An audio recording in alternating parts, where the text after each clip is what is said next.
What is going on, everybody? Welcome back to the channel. I am your host, Slackerz, bringing you guys our next matchup in the Everyone Is Here tournament. So if you haven't seen it before, very simple concept. We take 100 characters, put them into this tournament, and then each day on my channel, except for Sundays, I upload one of the matches from the tournament, and then I'll talk about both the characters in the matchup for the day, go over some facts, maybe a little bit of a moveset potential, and just try to make a case for why the character might make sense for Smash DLC, and then we'll vote down in the comments. But since voting is a part of the rules, I might as well just show you all the rules on screen now. That was dumb. Alright, anyway, the rules.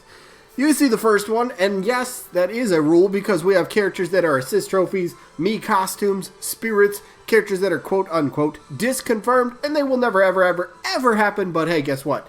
In here, this tournament, no restrictions. You vote for who you want.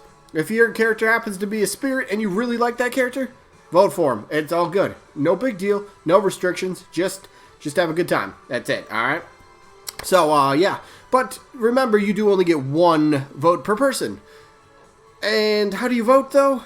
That's also simple. Down in the comments, you simply type who your answer is for the day. So, as an example, today's matchup is Fortnite default, Jonesy, taking on Amaterasu from Okami. So you vote for one of those two characters down in the comment section by simply typing that character's name. You are allowed to vote for both characters if you happen to really like both characters. Or if you just have a difficult time trying to decide who to vote for, hey, you could still vote for both. Why not? Just drop a vote. But yeah, the rest of the rules. Double elimination tournament for this whole thing, meaning a character has to lose twice before being officially eliminated. Once we get to the results for each matchup to determine the winner and loser, if there happens to be a tie for that, I'm just going to flip a coin on camera. It's the fairest way to break a tie. Fairest way.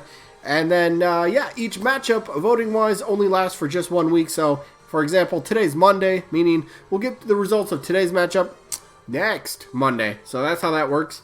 And, yeah, that's all that we need to be said about that. So let's jump into the results and the new matchup for the day. All right, last week's matchup, the results we're going over is from Kratos, who is taking on Slackerz. So not too close in this one. PlayStation rep versus a Nintendo rep. One just seems to make much more sense, but doesn't matter. We vote for who we want around here. And a lot of people kind of voted very similarly in terms of Kratos. So Kratos did win, 42 votes to just 23, so congrats to Kratos. Moves on to the next round of the winner's bracket. Slackerz still in, just drops to the loser bracket, so has a bit tougher time from here on out. But a lot of people, Kratos, the way they voted was, wow, that would be such an insane character that nobody would really expect to be in Smash Bros. Or PlayStation. Yeah, why not throw a PlayStation character? We got a Microsoft character. We got Banjo. Why not PlayStation? So Kratos ends up winning. So congrats to Kratos. Anyway, results are done. Let's go to the matchup for the day, which is a very strange one. Very strange one. Fortnite default. Yes, Jonesy, the Fortnite guy, is taking on Okami. Okami is taking on Amaterasu from Okami. So let's talk about both characters, shall we? Now, excuse me. Now, Amaterasu, Okami, interesting character. Does have quite a bit that could make the character a bit more unique, you could say. So, Amaterasu, Ami, would be a quadrupedal character.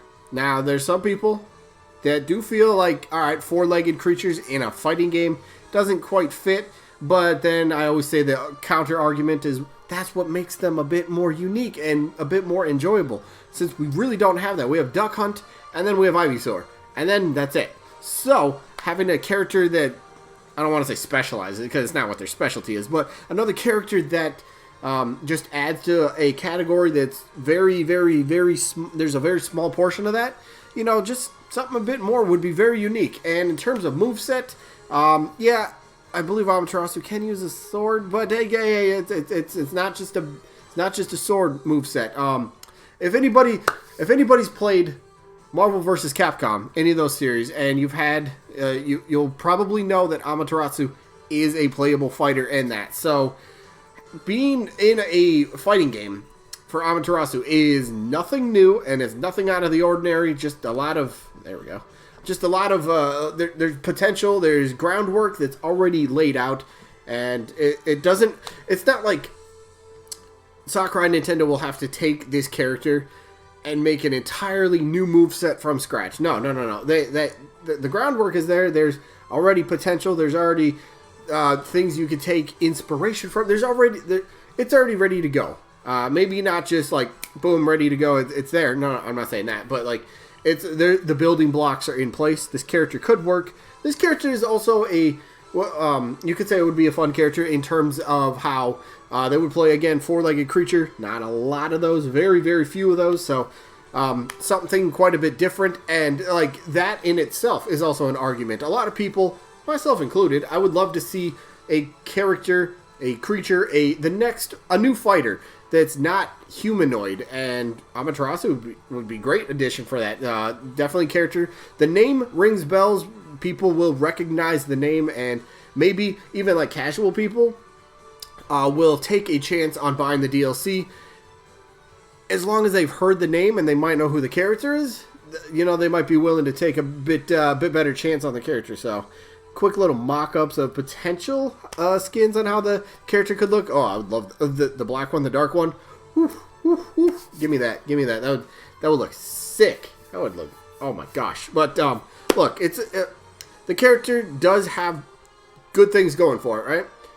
Capcom, a representative so far, right? Capcom does not have a representative in the Fighter Pass, right?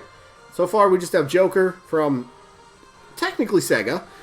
Then we have Hero from Square, Banjo from Microsoft, and then Terry from SNK. So we don't have a Capcom rep. I know there's a few Capcom reps already on the roster, but there's nothing that says, all right, yeah, you have Capcom reps on the roster already. There's not going to be DLC. Nah. Crumple that up. Throw it away. That's not. There's nowhere is that written. Nowhere has Sakurai or Nintendo or anybody that's working on Smash. Nowhere has that been said, and it's not carved in stone. So Capcom is a company with a lot of potential reps, Amaterasu included, who would, I think, please a lot of fans, to be honest. Has the unique play style, has been in fighting games before, a good name, just very recognizable. Just a lot of blocks are in place, but that doesn't necessarily mean it's a good addition as well. Just because we view a character as likely doesn't mean Sakurai and Nintendo feel the exact same way, right? Like for me, as an example, I'll say Crash Bandicoot as an example. I'd be like, yo, Crash Bandicoot just makes a lot of sense, right? He's got this and this and this and this. He just makes too much sense.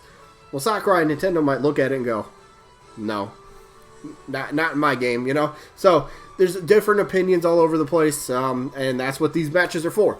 Find out your opinion. Do you like the character Amaterasu? Would you rather have the character Amaterasu over Fortnite default? Or would it be the other way around? So let me know what you guys think. But before we get there, let's talk about Fortnite. Let's talk about Jonesy. Jonesy. All right, Fortnite. You mentioned Fortnite and you mentioned Smash Bros. And more likely than not, I know there's people out there that would be okay. I would be okay with the character in terms of, I'll tell you in just a bit. But if you bring up Fortnite and you bring up playable character for Smash Bros., more likely than not, you're going to get a negative reaction. Like, keep that crap away from it. Get it out of here. So, Fortnite is very recognizable. Now, when Reggie, about a year ago, said that they were casting the net far and wide for the Fighter Pass, for the DLC characters for Smash Bros., they're casting it all over the place. You don't know what to expect. And I think they've done a pretty good job with not knowing what to expect. Nobody really expected Joker. Before the rumors started, nobody was really expecting Dragon Quest.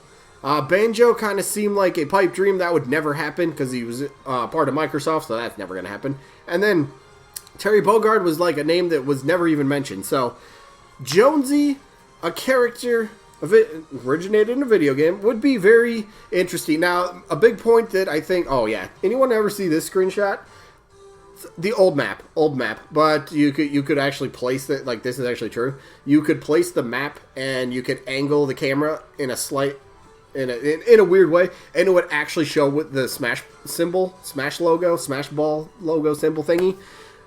That was just strange. Probably coincidental, but I'm just saying, like, Smash logo in Fortnite. Oh my god, Fortnite default confirmed, am I right, guys? No, But here's my point for why I think Fortnite might make a fun, unique character. Now, so far, every DLC character has had their own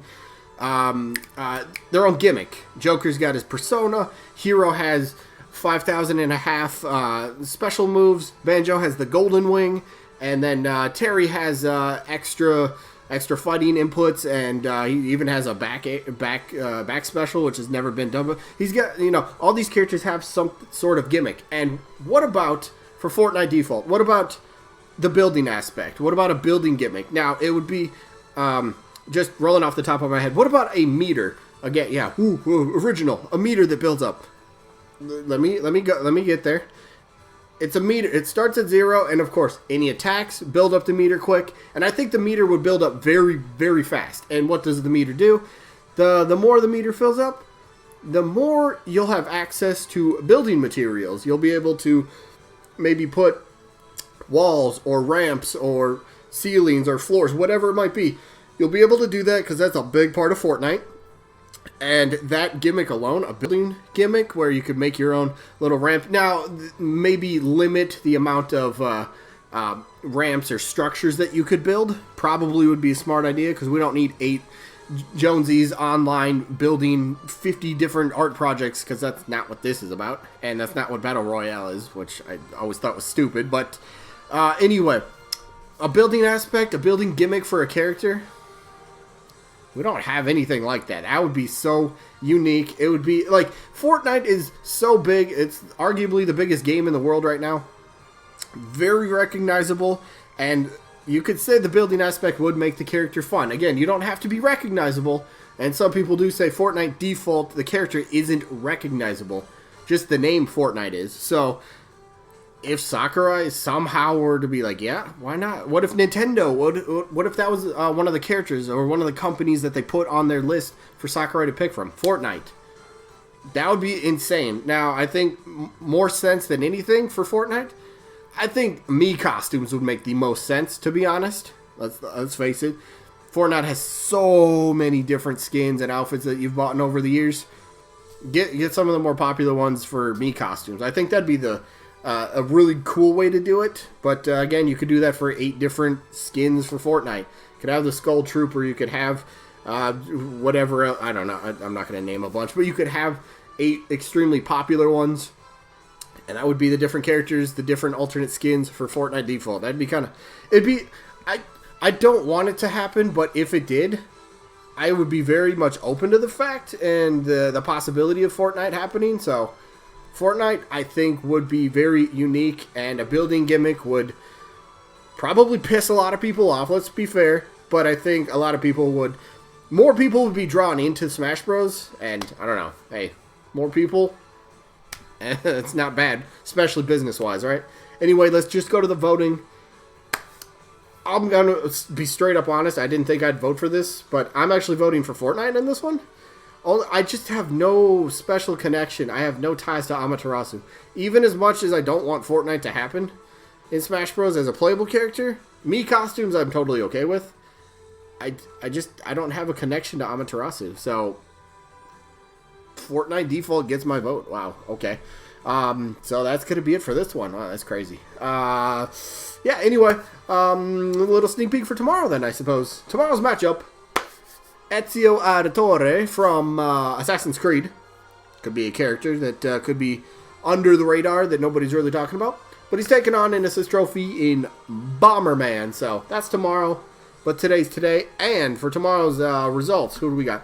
We have 2 assist trophies tomorrow that we'll figure out who wins and loses. Ashley, and she's taking on Isaac. So we'll figure out who wins and loses, and the winner gets to face Kratos, so good luck. Anyway, that is it. I hope you guys enjoyed as always. I have a second video coming out today about a thing. I don't remember what. It's another video. Check it out later. Anyway, that is it. I hope you guys enjoyed, and hopefully we catch you on the next one. Peace out, everybody.